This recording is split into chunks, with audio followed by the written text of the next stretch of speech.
Hello बच्चों, स्वागत है आप सभी का रितेश रेगुलराइज मैथमेटिक्स और वेलोसिटी क्लासेस में। तो चलिए, हम लोगों ने जैसा कि पाराबोला का वीडियो हम लोग कंटिन्यू किए हुए हैं, तो पाराबोला का अगला पार्ट हम लोग करेंगे। आज हम लोग पाराबोला का वीडियो नंबर 5 करेंगे और इस वीडियो में हम लोग करेंगे position of line with respect to parabola and position of point with respect to parabola. चलिए, आप सभी का अपना बहुत ही खूबसूरत सा चैनल रितेश रेगुलराइज मैथमेटिक्स पर शुरू करते हैं आज का बहुत ही खूबसूरत इंटरेस्टिंग टॉपिक। तो हेडिंग डाल लीजिए आप लोग भी, पोजीशन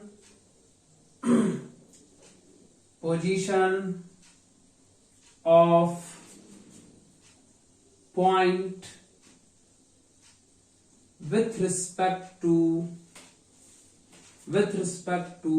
पाराबोला। पाराबोला के रिस्पेक्ट में पॉइंट का पोजीशन जानना चाहते हैं कि कोई भी पॉइंट पाराबोला के रिस्पेक्ट में कहां कहां रह सकता है। ठीक है, तो चलिए शुरू करते हैं। जैसा कि हम लोगों ने अभी तक बहुत कुछ पाराबोला में पढ़ा हुआ है, तो हम लोग जानते हैं कि हम लोग के पास 4 प्रकार के पाराबोला होते हैं। कितने प्रकार के? 4 प्रकार के। तो कोई बात नहीं, हम आपको यहां जो थ्योरी है वो किसी एक पाराबोला को पकड़ के समझाएंगे और वो थ्योरी हर एक पाराबोला पर लागू हो जाएगा। ठीक है, चलिए समझाते हैं। जैसे कि हमको जानना है कि पॉइंट जो है एक पाराबोला के रिस्पेक्ट में कहां कहां रह सकता है। तो आप लोग के मन में विचार आ गया होगा कि पाराबोला का शेप ऐसा होता है, तो कोई पॉइंट जो है वो पाराबोला के ऊपर रह सकता है, यानी पाराबोला के बाउंड्री पर रह सकता है, जिसको हम लोग ऑन द पाराबोला, मतलब इस पाराबोला पर कहीं भी रह सकता है कोई पॉइंट, मतलब ऑन द पाराबोला हो सकता है, या पॉइंट पाराबोला के अंदर कहीं ना कहीं हो सकता है, या पॉइंट पाराबोला के बाहर कहीं ना कहीं हो सकता है ना। तो आज हम लोग इसी का कंडीशन पढ़ेंगे कि कब कोई पॉइंट पाराबोला पर होगा, पाराबोला के अंदर होगा, पाराबोला के बाहर कब होगा, यही सब जानेंगे। तो चलिए शुरू करते हैं। अच्छा बताइए, हम लोगों के पास 4 प्रकार का पाराबोला होता है, तो हम कोई एक प्रकार का पाराबोला लिख लेते हैं। जैसे मान लीजिए हमने लिख लिया y² = 4ax। अब इसी पाराबोला के ऊपर हम लोग समझते हैं और एक पाराबोला का जो थ्योरी हम सीखेंगे वो चारों पाराबोला पर लागू हो जाएगा। एक काम करिए, इस 4ax को थोड़ा इधर ट्रांसफर कर दीजिए, तो y² - 4ax = 0 हो जाएगा। और जहां तक कि आपको पता है, हम कई बार बता दिए हैं, जितने भी कर्व हैं, कर्व के इक्वेशन के LHS को एक नाम दिया जाता है और उस नाम को हम लोग S कहते हैं, यानी सिंबल S कहते हैं। यानी S का जो वैल्यू है वो y² - 4ax हुआ। ये हम लोग सर्कल में भी पढ़े हुए हैं, है ना। मतलब जितना भी कर्व है उनके इक्वेशन का जो सिंबल देते हैं, उनका सिंबल हम लोग S लिखते हैं। यानी S जो है y² - 4ax, बस इतना ही हुआ। S का जो वैल्यू है वो y² - 4ax, बस इतना हुआ। अब चलिए चेक करते हैं। अगर आपको चेक करना हो कि कोई पॉइंट पाराबोला के रिस्पेक्ट में कहां है, तो आप क्या करो, हमारी बात को गौर सुनो। आप क्या करो, पॉइंट को पाराबोला में रखो। पॉइंट को पाराबोला में रखो। पॉइंट को पाराबोला में रखने का मतलब पॉइंट का x कोऑर्डिनेट पाराबोला में x के जगह पे रखाएगा, पॉइंट का y कोऑर्डिनेट पाराबोला में y के जगह पे रखाएगा। यानी आपका काम है ये जो पाराबोला है इसमें आप पॉइंट कर रखो, चलिए मान लीजिए आपने इस पॉइंट को इस पाराबोला यानी एस में रखा। फिलहाल हम इस पाराबोला के इक्वेशन को क्या मान लिए हैं, एस मान लिए हैं। तो मान लीजिए आपने इस पॉइंट को इस एस में रखा, यानी एस ऑफ x1, y1। आपने पॉइंट को पाराबोला में रखा और सॉल्व किया, और अगर सॉल्व करने पर कितना आ जाए, 0 आ जाए, तो समझ जाइएगा कि then point lies on the parabola. जब किसी भी पॉइंट को पाराबोला में रख करके सॉल्व करने पर अगर उसका रिजल्ट 0 के इक्वल आ जाए, तो समझ जाइएगा कि पॉइंट जो है वो पाराबोला के ऊपर लाई कर रहा है। अगर आपने पॉइंट को पाराबोला में रखा यानी एस में रखा और सॉल्व करने पर लेस देन 0 का मतलब निगेटिव आ जाए, then point lies inside the parabola.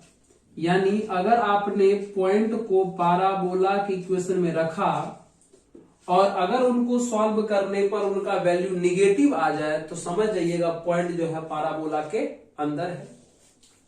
और अगर आपने पॉइंट को पाराबोला की इक्वेशन में रखा, यानी एस में आपने पॉइंट को पुट किया और सॉल्व करने पर 0 से बड़ा यानी पॉजिटिव आ जाए, then point lies outside the parabola. कितना आसान सा कॉन्सेप्ट है, कोई हार्ड कॉन्सेप्ट नहीं है, बहुत इजी कॉन्सेप्ट है।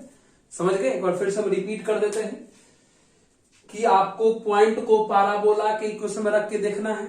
सॉल्व करने पर अगर 0 आ गया तो ऑन द पाराबोला, सॉल्व करने पर निगेटिव आ गया तो इनसाइड द पाराबोला, सॉल्व करने पर पॉजिटिव आया तो आउटसाइड द पाराबोला। ठीक है, चलिए अब हम आपको इस पर एग्जाम्पल करवाते हैं। ठीक है, इसको नोट कर लीजिए। चलिए एग्जाम्पल करवाते हैं, नोट करिए। चलिए नोट करिए।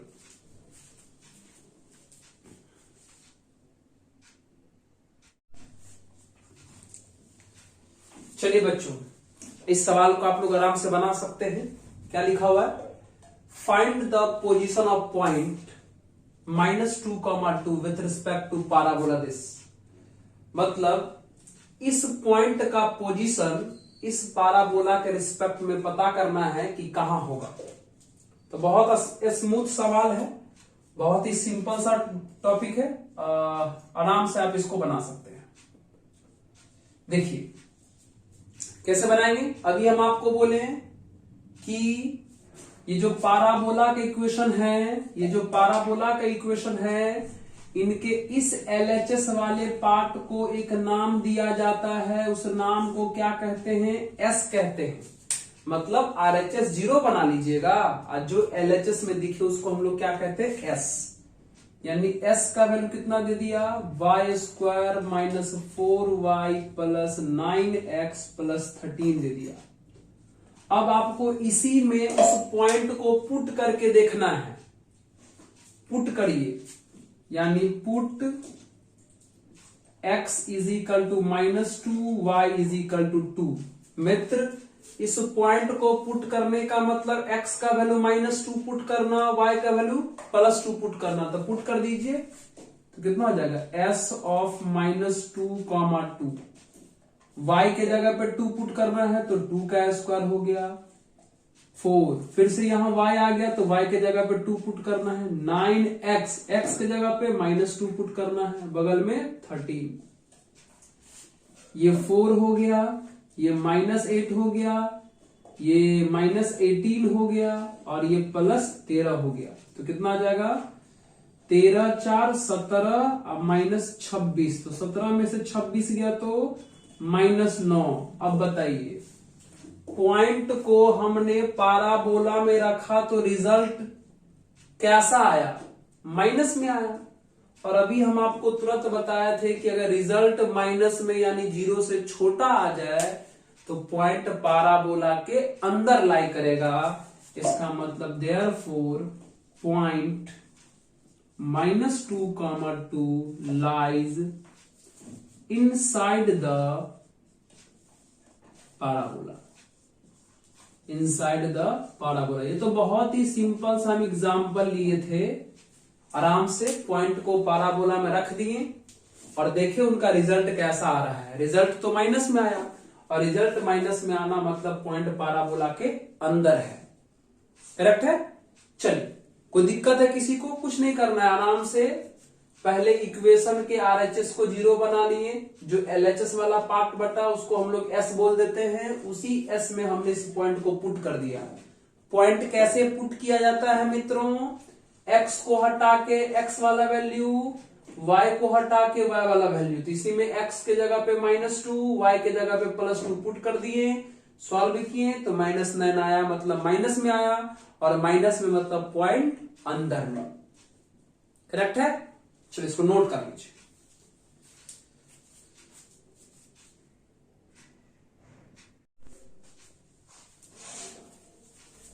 चलिए बच्चों, एक बहुत ही बढ़िया सवाल फिर से आपके पास है। देखिए क्या लिखा हुआ है, find the values of alpha. मतलब अल्फा का वैल्यू फाइंड करना है फॉर विच द पॉइंट, यहां पर हमने पॉइंट लिखना भूल गया। पॉइंट का जो वैल्यू है वो अल्फा कॉमा 1 है। For which the point alpha comma 1 lies. ठीक है। Find the values of alpha. Alpha का वैल्यू निकालना है। For which the point alpha comma 1 lies inside the curve. मतलब इस कर्व के भी अंदर में लाई कर रहा है और इस कर्व के भी अंदर में लाई कर रहा है। मतलब एक पॉइंट है अल्फा कॉमा 1, वो अल्फा कॉमा 1 इस पॉइंट के इस कर्व के भी अंदर में है और इस कर्व के भी अंदर में है। तो कह रहा है कि अल्फा का वैल्यू बताइए। क्या क्वेश्चन आप समझे? रिलैक्स होके समझिए, एकदम कूल होके। एक पॉइंट है अल्फा कॉमा 1 जो इस सर्कल के भी इस कर्व के भी अंदर है और इस कर्व के भी अंदर है। तब कहता है कि अल्फा का वैल्यू बताइए। तो आप हमको बताइए, सबसे पहले आप अपने कर्व को पहचानिए कि कौन कर्व किस टाइप का है। कौन कर्व किस टाइप का है। आप लोग बहुत पढ़े हैं, आपको पता होगा कि x² + y² - 4 = 0 ये सर्कल है। क्या है ये? सर्कल है। सर्कल का क्वेश्चन है। और अभी आप पढ़ ही रहे हैं y² = 4ax, ये पाराबोला की क्वेश्चन है। मतलब यहां दो प्रकार का कर्व दिया है, एक सर्कल और एक पाराबोला। कोई दिक्कत नहीं। अभी हम आपको बताएं कि पाराबोला में पॉइंट को रखने पर 0, तो point on the parabola. Value minus में तो inside the parabola. Value plus में तो आउटसाइड द पाराबोला। ठीक same to same concept circle में भी है कि अगर पॉइंट को आप सर्कल के इक्वेशन में पुट करो, रिजल्ट 0, तो point on the circle. Point को सर्कल में पुट करो, आंसर माइनस में, तो इनसाइड द सर्कल। पॉइंट को आप सर्कल में पुट करो, रिजल्ट प्लस में, तो पॉइंट आउटसाइड द सर्कल।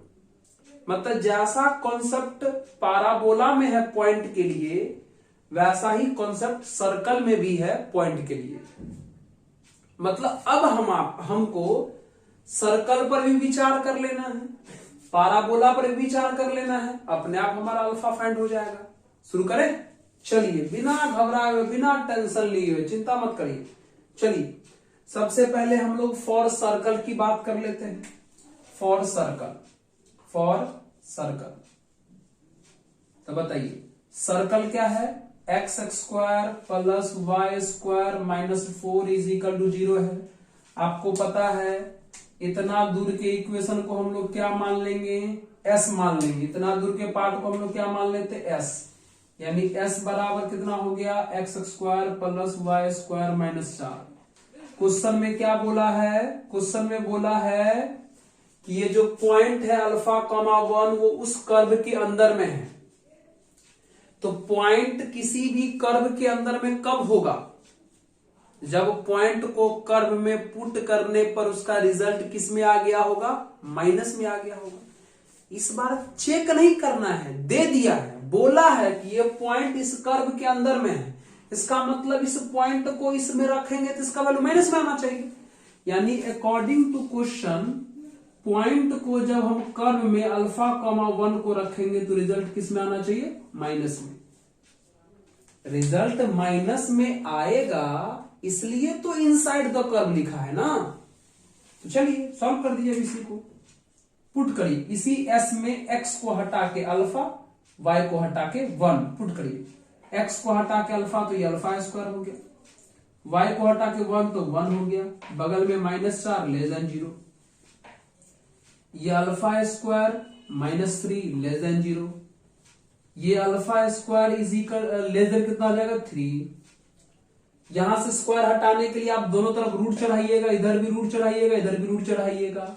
और आपको अच्छे तरीके से पता है कि स्क्वायर से रूट गायब नहीं करते हैं, इसको मॉड में लिखते हैं, तो मॉड अल्फा लेस देन √3 हो गया। और कई बार ये कॉन्सेप्ट दोहरा गया है, एक बार हम फिर से समझा देते हैं कि जब mod x less than a रहे तो x का वैल्यू a के निगेटिव और a के पॉजिटिव के बीच में होता है। फिर से सुन लो, यहां पर कई बार कॉन्सेप्ट रिपीट हो रहा है कि mod x less than a, तो मॉड के अंदर वाला जो x होगा वो इस नंबर के निगेटिव और इस नंबर के हूबहू के बीच में होता है। ठीक उसी प्रकार यहां मॉड अल्फा लेस देन √3 है, यानी मॉड के अंदर का अल्फा जो होगा वो इस नंबर के निगेटिव और हूबहू के बीच में होगा। चलिए, आपने सर्कल को सॉल्व करके अल्फा फाइंड कर लिया, अब आपको दोबारा पाराबोला को सॉल्व करना पड़ेगा। सर्कल का तो सॉल्व हो गया, चलिए अब बात करते हैं पाराबोला के लिए। फॉर पाराबोला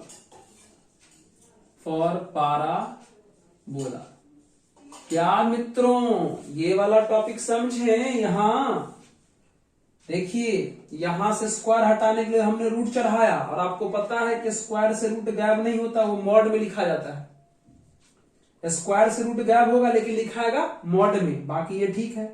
तो मॉड लेस देन √3 था, तो मॉड लेस देन जब रहता है तो उसका फॉर्मूला यही है कि मॉड के अंदर वाला इस नंबर के निगेटिव और हूबहू के बीच में होता है। तो यहां भी हमने वही लगा दिया कि मॉड के अंदर वाला इस नंबर के निगेटिव और हूबहू के बीच में। अल्फा निकल गया अकॉर्डिंग टू सर्कल। अब पाराबोला की बात करते हैं, तो कितना है पाराबोला के question, y square is equal to 4x, इसको उधर ले आइए, तो y square -4x is equal to 0। आप क्या करेंगे, आपको पता है ये जो LHS वाला पोर्शन है इसको हम लोग क्या मान लेते हैं, s मान लेते हैं। तो बताइए s मान लेंगे तो s बराबर कितना हो गया, y square -4x। According to question के अनुसार क्या बोला है कि ये जो पॉइंट अल्फा कॉमा 1 है वो इस पाराबोला के भी अंदर है, मतलब s में अल्फा कॉमा 1 रखा गया होगा तो क्या आ गया होगा, लेस देन 0। घबराइए नहीं, ये जो पॉइंट है वो इस सर्कल के अंदर में भी है, पाराबोला के अंदर में भी है। मतलब सर्कल में रखे होंगे फिर भी लेस देन 0 आया होगा, पाराबोला में रखेंगे फिर भी लेस देन 0 आएगा। सॉल्व कर दीजिए। अब इसको क्या करेंगे, इसी s में x को हटा के अल्फा, y को हटा के 1, तो y को हटा के 1, तो यहां 1 रखेंगे तो 1 का स्क्वायर 1 हो जाएगा। x को हटा के अल्फा तो यहां पर 4 अल्फा हो जाएगा लेस देन 0। चलिए, ये 1 माइनस में चला गया तो प्लस में 4 अल्फा हो जाएगा। एक काम करिए, इसको रोटेट कर दीजिए, तो इस इनइक्वालिटी को पकड़ के रोटेट कर दीजिएगा तो 4 अल्फा ग्रेटर देन 1 हो जाएगा, फिर ये डिवाइड में जाएगा तो अल्फा ग्रेटर देन 1/4 आ जाएगा। यहां से भी अल्फा का वैल्यू निकल गया है ना। क्या किए, सर्कल के अकॉर्डिंग भी अल्फा निकालनी है, पाराबोला के अकॉर्डिंग भी अल्फा फाइंड करनी है। अब इन दोनों अल्फा के वैल्यू का इंटरसेक्शन करवा दो, जो रिजल्ट आएगा वही आपका फाइनल आंसर होगा। इंटरसेक्शन करवाने आता है क्या, देख लीजिए, अल्फा का वैल्यू दो जगह से आया है, यहां से भी आया है और यहां से भी आया है। अब इन दोनों वैल्यू का इंटरसेक्शन मतलब इन दोनों वैल्यू में कॉमन वैल्यू ढूंढ लीजिए। क्या ढूंढ लीजिए, कॉमन। और कॉमन वैल्यू ढूंढने का तरीका बहुत ही आसान है मित्रों। देखो, एक नंबर लाइन ड्रॉ कर लेते हैं, इंटरसेक्शन करवाना है ना, एक नंबर लाइन ड्रॉ कर लिए। अब यहां से भी नंबर पुट करो उस पर और इसमें से भी नंबर पुट करो। तो यहां का नंबर -√3 है, -√3 है, +√3 है और 1/4 है। तो बताइए, नंबर लाइन पर पहले छोटा नंबर पुट होता है, बाद में बड़ा नंबर पुट होता है। तो -√3, √3 और 1/4 में सबसे छोटा कौन है? तो कहिएगा सर -√3 है, तो पुट कर दिए। उससे थोड़ा बड़ा कौन है? 1/4। उससे बड़ा कौन है? √3, चलो पुट कर दिए।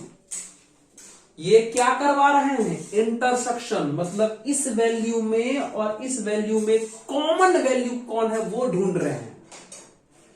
इन दो अलग अलग वैल्यू में कॉमन वैल्यू कौन होगा वो ढूंढ रहे हैं। ठीक है, तो ढूंढने का तरीका है कि नंबर लाइन ड्रॉ कर लेना है, यहां का जो भी नंबर है और यहां का जो नंबर है वो इस पर पुट कर देना है। और नंबर लाइन पर पुट करने का तरीका है कि पहले छोटा वाला फिर बड़ा वाला। चलिए अब बताइए, ये क्या कह रहा है?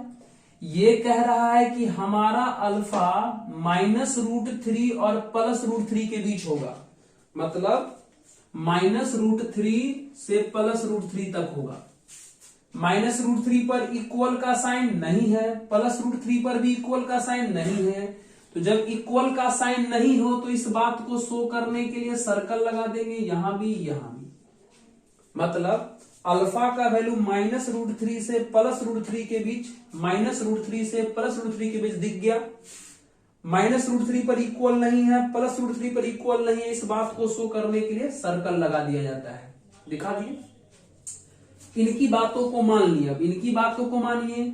इनका कहना है कि अल्फा का वैल्यू 1/4 से क्या होना चाहिए? ग्रेटर होना चाहिए। तो 1/4 यहां है, यहां से ग्रेटर चले जाएगा कहां तक? इन्फिनाइट तक।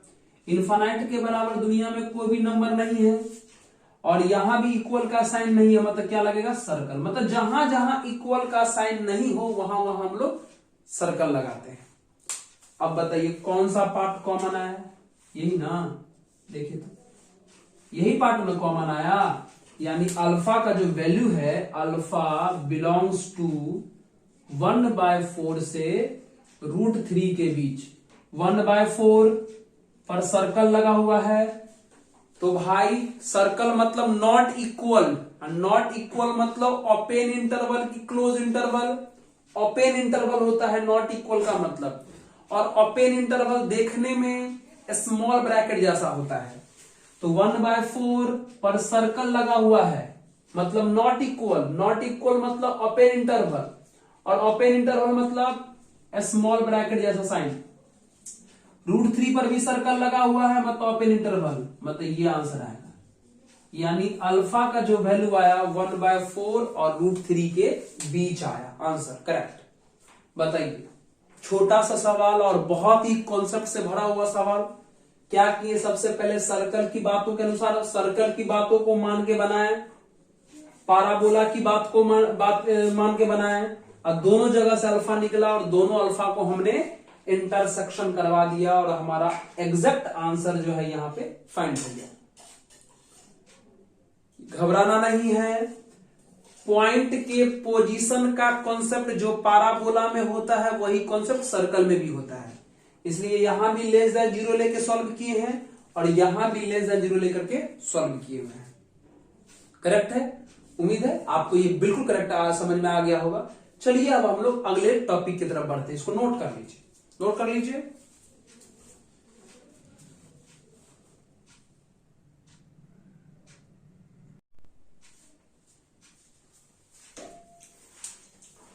चलिए बच्चों, अब जो है हम लोग क्या पढ़े थे? Position of point with respect to parabola. अब हम लोग पढ़ेंगे position of line with respect to parabola. मतलब अब हम पढ़ेंगे कि एक लाइन का बिहेवियर एक पैराबोला के साथ किस किस टाइप का हो सकता है, ये टॉपिक हम लोग सीखेंगे। तो आपको क्वेश्चन में क्या करेगा, एक पैराबोला का इक्वेशन दे देगा और एक लाइन का इक्वेशन दे देगा। ठीक है, पैराबोला का इक्वेशन दे देगा, एक लाइन का इक्वेशन दे देगा। अब बोलेगा पता करिए कि ये लाइन इस पैराबोला को क्या कर रहा है। तो थोड़ा आप इमेजिन करके देखिए कि कोई भी लाइन पैराबोला को तीन प्रकार से बिहेवियर शो कर सकता है। या तो लाइन पैराबोला को टच कर सकता है, या तो लाइन पैराबोला को दो जगह पे इंटरसेक्ट कर सकता है, या तो लाइन पैराबोला को बिना कुछ किए हुए बाहर से पास कर सकता है। मतलब टच भी नहीं करेगा, इंटरसेक्ट भी नहीं करेगा और बाहर से पास कर जाएगा। यही तीन कंडीशन हो सकता है। मतलब कोई भी लाइन पैराबोला को एक पॉइंट पे टच कर सकता है, दो पॉइंट पे इंटरसेक्ट कर सकता है, या बिना कुछ किए हुए पास कर सकता है। तो सवाल हमारा यही है कि कैसे इस बातों को चेक करें कि कोई भी पैराबोला को कोई लाइन टच कब करेगा, इंटरसेक्ट कब करेगा, नाइदर टच नॉर इंटरसेक्ट कब करेगा। तो शुरू करें। चलिए अब हमारा बात सुनिए, हम यहां पर रूल लिखे हुए, हम आपको रूल के अकॉर्डिंग समझाते हैं। जब भी कोई पैराबोला, आराम से सुनिए, आराम से। जब भी कोई पैराबोला का इक्वेशन दे दे और कोई लाइन का इक्वेशन दे दे, पैराबोला का इक्वेशन दे दे और कोई लाइन का इक्वेशन दे दे, आपको करना क्या है, लाइन में दो वेरिएबल है, एक x और एक y। या तो लाइन से x का मान निकाल के पैराबोला में पुट कर दीजिए, या तो लाइन से y का मान निकाल के पैराबोला में पुट कर दीजिए।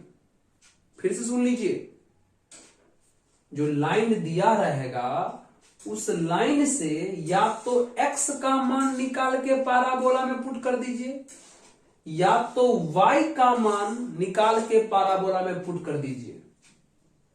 तो जैसे ही आप लाइन से x का मान पुट करेंगे या लाइन से y का मान पैराबोला में पुट करेंगे, एक क्वाड्रेटिक इक्वेशन का फॉर्मेशन हो जाएगा। यही लिखा हुआ है रूल फर्स्ट में, we put value of x और y from line in parabola then we get a quadratic equation. नहीं समझे हमारा बात? फिर से एक बार समझिए। हमने क्या कहा, इस लाइन से x का या y का वैल्यू निकाल के इस पैराबोला में पुट कर देना है, और जैसे ही पुट करिएगा तो आपको एक क्वाड्रेटिक इक्वेशन मिल जाएगा। क्या मिल जाएगा? एक क्वाड्रेटिक इक्वेशन मिल जाएगा। और जो भी आपको क्वाड्रेटिक इक्वेशन मिले, उस क्वाड्रेटिक इक्वेशन का आप डिस्क्रिमिनांट फाइंड कर लीजिए। क्या फाइंड कर लीजिए? डिस्क्रिमिनांट। डिस्क्रिमिनांट मतलब d बराबर बी स्क्वायर माइनस 4ac होता है ना, डिस्क्रिमिनांट फाइंड कर लीजिए। जो भी क्वाड्रेटिक इक्वेशन आपके पास आया, उस क्वाड्रेटिक का डिस्क्रिमिनांट फाइंड कर लीजिए इस फॉर्मूला का यूज करके। अब जैसे ही डिस्क्रिमिनांट फाइंड करिएगा तो डिस्क्रिमिनांट तीन प्रकार से आ सकता है। हो सकता है डिस्क्रिमिनांट 0 आ जाए, डिस्क्रिमिनांट ग्रेटर देन 0 आ जाए, डिस्क्रिमिनांट लेस देन 0 आ जाए। तो सुनिए, अगर डिस्क्रिमिनांट इक्वल टू 0 आ जाए, अगर डिस्क्रिमिनांट का वैल्यू 0 आ जाए, तब कोई भी पैराबोला और एक लाइन एक दूसरे को टच करेगा। क्या करेगा? Touches the parabola. अगर touches the parabola, touches the parabola, line touches the parabola. मतलब अगर उस क्वाड्रेटिक का डिस्क्रिमिनांट 0 आ गया तो समझ जाइए लाइन पाराबोला को टच करने वाला है। अगर डिस्क्रिमिनांट का वैल्यू ग्रेटर देन 0 मतलब 0 से बड़ा आ गया तो समझ जाइए कि पाराबोला को लाइन दो जगह पर इंटरसेक्ट करने वाला है। Line intersects the parabola at 2 points।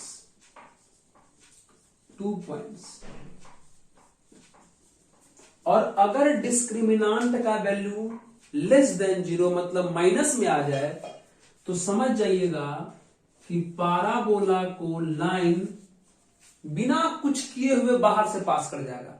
मतलब नाइदर टच नॉर इंटरसेक्ट, मतलब line goes outside the parabola, मतलब लाइन जो है वो पाराबोला के बाहर से चला जाएगा।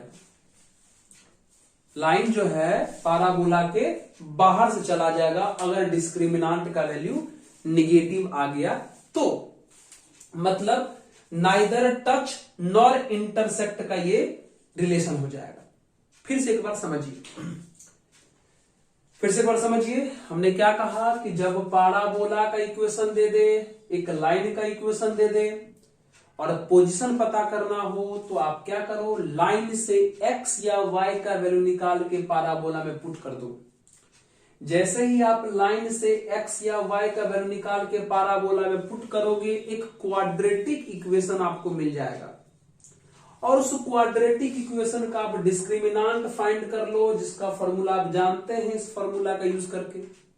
और जैसे ही डिस्क्रिमिनांट निकल गया तो चेक करो कि डिस्क्रिमिनांट आया कैसा। अगर डिस्क्रिमिनांट का वैल्यू 0 तो लाइन और पाराबोला एक दूसरे को टच करेगा। अगर डिस्क्रिमिनांट का वैल्यू 0 से बड़ा यानी पॉजिटिव तो लाइन और पाराबोला इंटरसेक्ट करेगा दो जगह पे। और अगर डिस्क्रिमिनांट का वैल्यू निगेटिव तो लाइन और पाराबोला एक दूसरे को ना तो टच करेगा ना तो इंटरसेक्ट करेगा। यह है कंडीशन लाइन और पाराबोला का। देखिए है आसान, आपको लग रहा होगा, लेकिन इस टॉपिक का इतना यूज है। हम आपको जेई लेवल का क्वेश्चन बताएंगे इस टॉपिक का यूज कर करके। एक छोटा सा टॉपिक कितना बेहतरीन छोटे छोटे सवाल को, बड़े बड़े सवाल को थोड़ा डील कर देगा, है ना। तो चलिए हम आपको इसमें बताते हैं सवाल, ठीक है। इसको नोट कर लीजिए, नोट करिए इसको।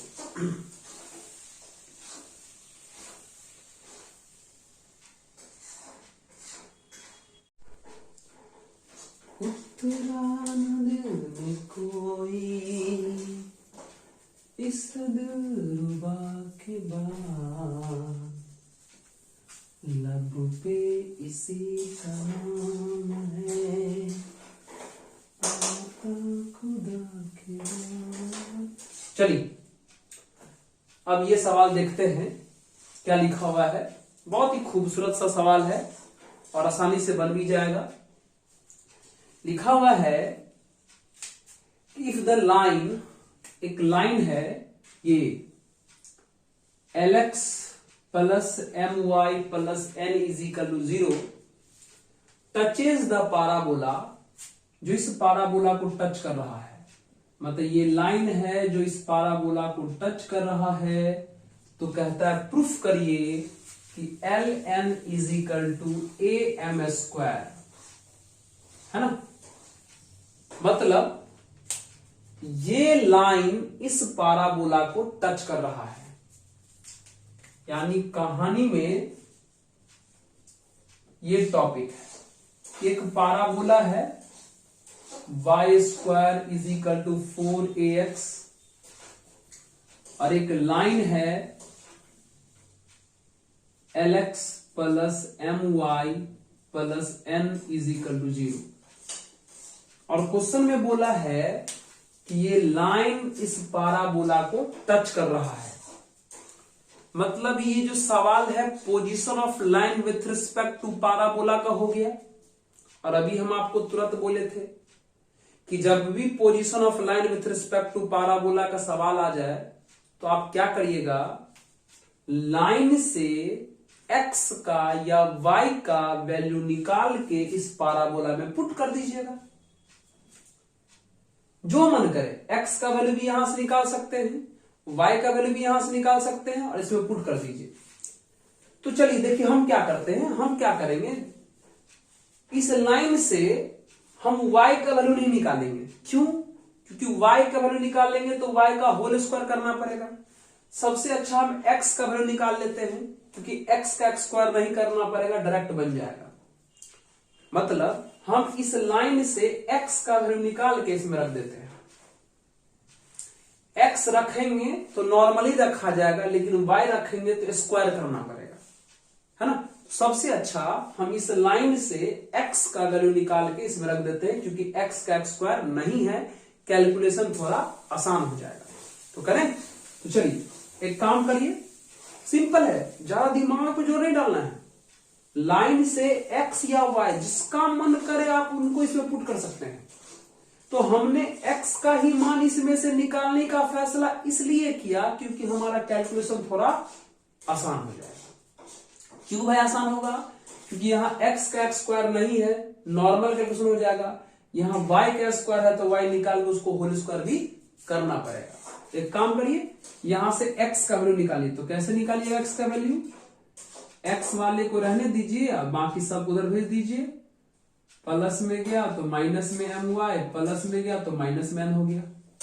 फिर ये l डिवाइड में चला जाएगा तो x का जो वैल्यू आ जाएगा minus my minus n upon l हो जाएगा। बताइए, x का वैल्यू निकल गया। अब इस x का वैल्यू इस पाराबोला में पुट कर दीजिए।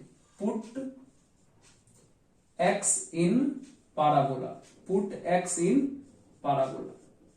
तो पाराबोला में आप इस x को पुट कर दीजिए। यहां से जो x निकाले हैं इसको पुट कर दीजिए। कर दे? बताइए पाराबोला क्वेश्चन कितना है? y square is equal to 4ax है। y square is equal to 4a, x का वैल्यू कितना आया? Minus my minus n upon l आया। चलिए सॉल्व करिए। तो इसको बाय क्रॉस मल्टीप्लाई करिएगा तो ये ly स्क्वायर हो जाएगा। ऊपर मल्टीप्लाई करिएगा तो माइनस 4am हो जाएगा, फिर माइनस 4an हो जाएगा। इसको इधर ले आइए तो ये ly स्क्वायर प्लस 4am हो जाएगा, और ये माइनस में इधर है तो प्लस में 4an बराबर 0। क्या हमने आपको ऐसा नहीं कहा था? हमने कहा था कि लाइन से x या y का मान निकाल के जैसे ही पाराबोला में पुट करोगे एक क्वाड्रेटिक इक्वेशन मिल जाएगा। बताओ तो ये क्वाड्रेटिक इक्वेशन y के टर्म में मिला कि नहीं मिला? मिल गया। यह एक क्वाड्रेटिक आ गया y के रूप में, है ना। अब बताइए, अब क्वेश्चन में हमको पोजीशन चेक नहीं करना है, पोजीशन दिया हुआ है। क्वेश्चन में कह दिया है कि ये जो लाइन है वो इस पाराबोला को टच कर रहा है। तो लाइन पाराबोला को टच कब करता है? तुरंत बताया कि लाइन पाराबोला को टच तब करता है जब डिस्क्रिमिनांट का वैल्यू कितना हो जाए? 0। मित्रों ये लाइन इस पाराबोला को टच कब करेगा? जब डिस्क्रिमिनांट का वैल्यू 0 हो जाए। तो कर दीजिए according to question, according to question discriminant is equal to 0। और डिस्क्रिमिनांट का फॉर्मूला क्या होता है? b स्क्वायर माइनस 4ac बराबर 0। अब कुछ लोग सोच रहे होंगे कि सब ये फॉर्मूला कैपिटल में क्यों लिखें? कैपिटल में इसलिए लिखे क्योंकि स्मॉल a b c का क्वेश्चन में यूज हो चुका है। देखिए स्मॉल a का यूज हो चुका है ना, इसलिए ये बात का कंफ्यूजन ना हो, इसी से बचने के लिए हमने डिस्क्रिमिनांट का फॉर्मूला कैपिटल लेटर के रूप में लिखा। कोई दिक्कत नहीं। चलिए अब इसको सॉल्व कर दीजिए, सबका वैल्यू पुट करिए, आपका सवाल आ जाएगा। b स्क्वायर, तो बताइए जब ये क्वाड्रेटिक है तो b का वैल्यू कौन होगा? b मतलब y का कोफिशिएंट, तो y का कोफिशिएंट कितना है 4am, तो 4am का स्क्वायर हो जाएगा b स्क्वायर माइनस 4a का मतलब y स्क्वायर का कोफिशिएंट जो l है, और c का मतलब सबसे लास्ट वाला जो 4an है बराबर 0। सॉल्व करिए तो ये कितना हो जाएगा 16a square m square minus ये हो जाएगा 16lan बराबर 0। यहां से क्या कॉमन कर सकते हैं 16a तो कॉमन कर ही सकते हैं, तो 16a कॉमन करेंगे तो यहां से बच जाएगा am स्क्वायर माइनस 16 भी कॉमन है a भी कॉमन है तो बच गया ln बराबर 0। ये मल्टीप्लाई में गया डिवाइड में तो खत्म, यानी am square minus ln is equal to 0, minus में गया प्लस में तो am square is equal to ln। Proof हो गया, यही प्रूफ करना था। प्रूफ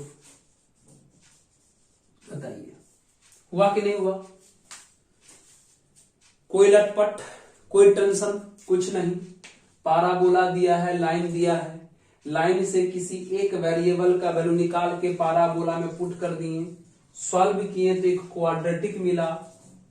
क्वेश्चन में बोल रहा था कि लाइन पाराबोला को टच कर रहा है। लाइन पाराबोला को टच तब करता है जब डिस्क्रिमिनांट का वैल्यू 0 हो जाए।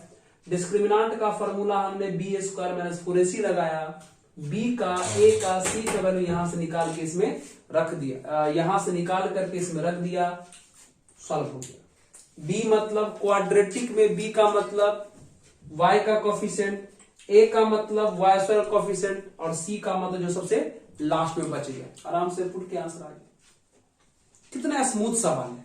तो इस तरीके से आप लोग position of line with respect to parabola वाले सवाल को डील कर सकते, सॉल्व कर सकते हैं। ठीक है, चलो इसको नोट करिए। एक सवाल और आपको आज के वीडियो का लास्ट सवाल करवाएंगे, इसको नोट कर लीजिए। नोट कर लीजिए तो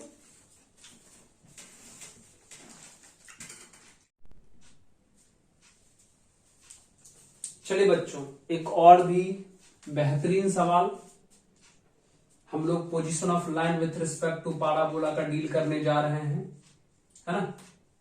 इस सवाल को आप लोग पढ़िए और एक बार खुद से ट्राई करने की कोशिश करिए वीडियो को पॉज करके। उम्मीद है कि आप पक्का इसको बना दीजिएगा। ठीक है, वीडियो को पॉज कर लीजिए और इसको बनाने की कोशिश करिए खुद से, आराम से बन जाएगा, 100% बनेगा। चलिए बना लिए आप लोग। देखिए वीडियो को पॉज करके इसमें एक बार जरूर ट्राई कर लीजिएगा। चलिए हम बनाते हैं। क्वेश्चन में बोला है कि if y is equal to 2x minus 3, ये जो लाइन है is a tangent to the parabola, इस पाराबोला पर का टेंजेंट है, तब बताना है कि a का आंसर इसमें से कौन होगा। ठीक है, मतलब क्वेश्चन में ये लाइन इस पाराबोला पर टेंजेंट है। टेंजेंट मतलब टच करना, मतलब एक ऐसा लाइन जो पाराबोला को टच कर रहा होगा। और आप जानते हैं कि लाइन पाराबोला को टच करेगा मतलब डिस्क्रिमिनांट का वैल्यू कितना होगा 0 होगा। अरे यार घबराने की क्या बात है, लाइन इस पाराबोला पर टेंजेंट है। अब तो कोई भी लाइन पाराबोला पर टेंजेंट है मतलब पाराबोला को टच किया, अब पाराबोला को टच किया मतलब डिस्क्रिमिनांट का वैल्यू 0 हुआ। बस वही काम करेंगे, यानी हमारे पास पाराबोला दिया हुआ है, पाराबोला दिया हुआ है y square is equal to 4a into x minus 1/3, और लाइन भी दिया हुआ है। लाइन हमारे पास दिया हुआ है y is equal to 2x minus 3। ठीक है, तो ये position of line with respect to parabola का कॉन्सेप्ट है। तो अभी हम आपको समझाए कि कैसे बनाना है। हम बोले हैं कि लाइन से x या y का वैल्यू निकाल के इसमें पुट कर देना है, ये करना है। तो चलिए किसी का वैल्यू पुट कर दीजिए, या तो लाइन से x का वैल्यू निकाल के इसमें पुट कर दीजिए, या तो लाइन से y का वैल्यू इसमें निकाल के पुट कर दीजिए।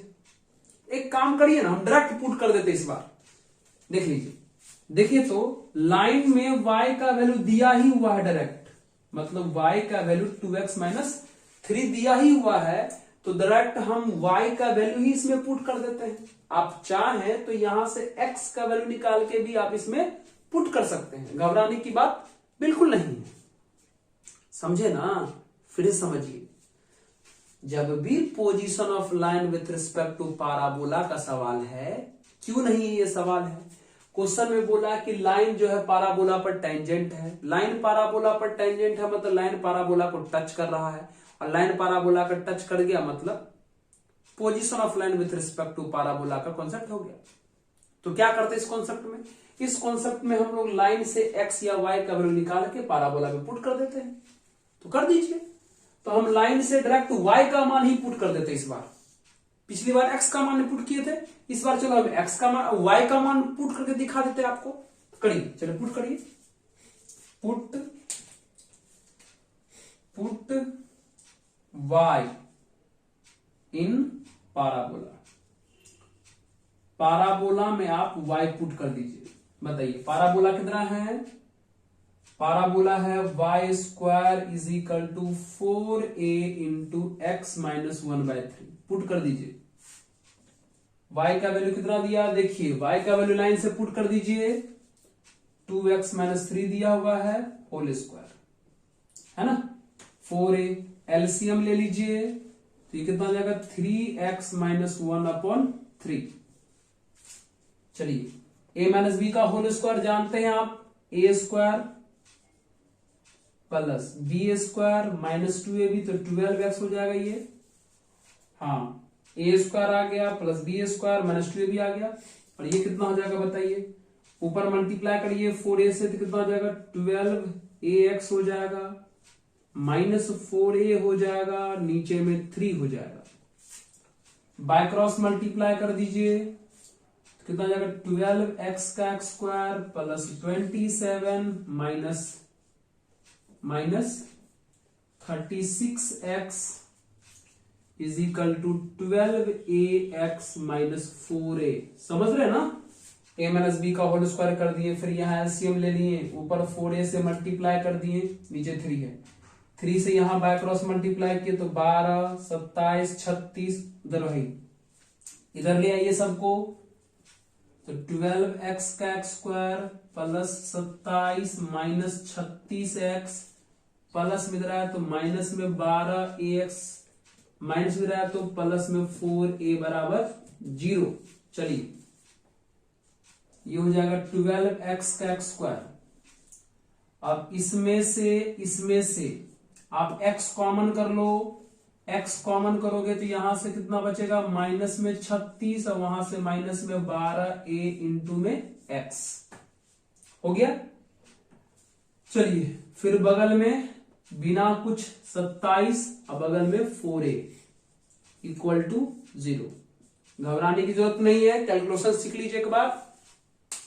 एक्स स्क्वायर वाला अकेला था लिख दिए, एक्स वाला दो जगह था, यहां और यहां, दोनों में से एक्स कॉमन कर लिए तो यहां से माइनस 36, यहां से माइनस में 12 बचा हुआ है, और जो अकेला है वो 27 अलग, 4a अलग। अब बताइए, बोले थे जैसे ही लाइन से x या y का वैल्यू निकाल के पुट करिएगा पाराबोला में, आपको एक क्वाड्रेटिक मिल जाएगा। देखिए एक क्वाड्रेटिक मिल गया, बहुत ही शानदार सा। अब जब ये क्वाड्रेटिक मिल ही गया तो आपको पता है क्या करना है, क्वाड्रेटिक मिल गया तो क्या करना है, तो क्वेश्चन की बातों को मानना है। क्वेश्चन में बोला कि ये लाइन इस पाराबोला को टच कर रहा है, टेंजेंट है मतलब टच ही कर रहा है, तो लाइन पाराबोला को टच कब करेगा, लाइन पाराबोला को टच कब करेगा, जब डिस्क्रिमिनांट का वैल्यू कितना हो जाए, 0, d बराबर 0। डिस्क्रिमिनांट का फॉर्मूला कितना होता है, बी स्क्वायर माइनस 4ac बराबर 0। अरे समझ में आ रहा है कि नहीं आ रहा है, ये जो क्वाड्रेटिक लाए मित्रों, वो क्यों क्वाड्रेटिक आया, उसके बाद क्या करेंगे, डिस्क्रिमिनांट 0 करेंगे। क्यों करेंगे, क्योंकि लाइन पाराबोला को टच कर रहा है, टच मतलब डिस्क्रिमिनांट 0। लिख दिया डिस्क्रिमिनांट का फॉर्मूला, अब सॉल्व करिए। बताइए b का वैल्यू कितना दे दिया, b का वैल्यू ये दे दिया -36 -12a का होल स्क्वायर, ये b स्क्वायर हो गया। फिर -4a, a की जगह कितना है 12, इंटू में कौन है c, c जब कितना है 27 + 4a। चलिए थोड़ा सा स्मार्ट कैलकुलेशन करिए, थोड़ा सा कैलकुलेशन आसान हो जाएगा। कुछ नहीं किए मित्रों, b का वैल्यू यहां से रख दिए, -4, a का वैल्यू 12 था वो रख दिए, c का वैल्यू जो था वो रख दिया, यहां पे कैलकुलेशन कर दीजिए, बन जाएगा। कैसे करोगे कैलकुलेशन, करें, एक काम करते हैं, इसमें से 12 कॉमन कर लेते हैं। 12 कॉमन करिएगा तो स्क्वायर के बाहर वो 144 हो जाएगा। 12 कॉमन किए हैं तो ये -3a और ये -a हो जाएगा। ये कितना हो जाएगा 12 चौके 48, 27 + 4a बराबर 0। देख लीजिए, ऐसे होल स्क्वायर करते तो थोड़ा सा हमको बड़ा बड़ा कैलकुलेशन करना पड़ता, तो हमने इन दोनों में से 12 कॉमन किया, लेकिन स्क्वायर के अंदर 12 कॉमन किया तो वही स्क्वायर के बाहर आएगा 12, तो 12 का कितना हो जाएगा 144। तो 12 कॉमन किए -3, 12 कॉमन किए -1, 12 चौका 48, ये हो गया। अब बताइए कितना से भाग कर सकते हैं आप इसको? हाँ, 48 से 12 चौका 48, 12 बढ़ाने से 40, 16 से कट जाएगा, 16 से भाग कर दी दोनों तरफ, 16 से भाग कर, सॉरी होल स्क्वायर छूट गया यहां पर, 16 से भाग करिएगा तो नहीं, 16 से 48 से कर, हाँ 48 से भाग कर दी, डायरेक्ट 48 से भाग करिए, दोनों तरफ 48 से भाग कर दीजिएगा तो ये 3 बच जाएगा, 48 3 जा, अब बगल में ये क्या है माइनस में 3 माइनस में 1 का होल स्क्वायर है, 48 से भाग के तो पूरा कैंसिल, 27 + 4a।